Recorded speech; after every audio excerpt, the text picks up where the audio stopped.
And it's a good morning to Wes Davidson from Wes Davidson Real Estate. Wes, we're talking real estate this morning. And the first thing I want to touch on quickly, I was watching the news last night, the Queensland floods, and the reporter said no houses in this street are insured. And I can't say right now what I said out loud, but what insurance? Why would these people not be insured? Well, in some areas, Emma, they won't get insurance because it's simply too high risk. That's the first thing. And secondly, some people probably just haven't bothered to check if they do have flood insurance, which may or may not be an optional extra. Certainly, it's something that everybody should look at with their insurance. I'm not an insurance expert, but I've had cause to use insurance from time to time. And the devil's always in the details. So a bit like travelling overseas at the moment, some insurance companies have changed and will cover you for COVID and some will not.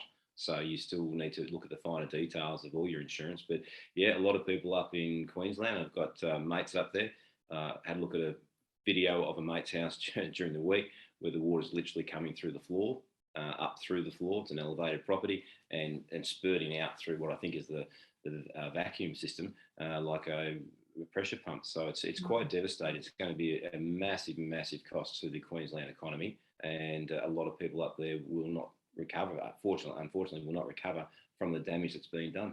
Especially if they're not insured and where they could have been.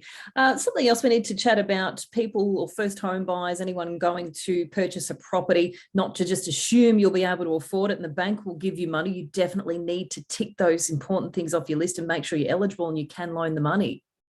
Yeah, look, we're seeing this more and more. I've got one particular set of deals at the moment where there's 3 transactions in a row, all dependent on finance. So it's sort of like 1, 2, 3, and you got your dominoes in a row.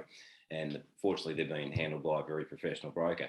But if you were going to go into the market, be it investment or be it to buy your home, the best thing you can do at the moment is go and sit down with your banker or your broker, whoever you use, and go through what your loan capabilities are. And also go through the pre-approval process, because there's a lot of paperwork to get through these days since the Royal Commission some years ago. There is a lot of time and effort that goes to getting your loan.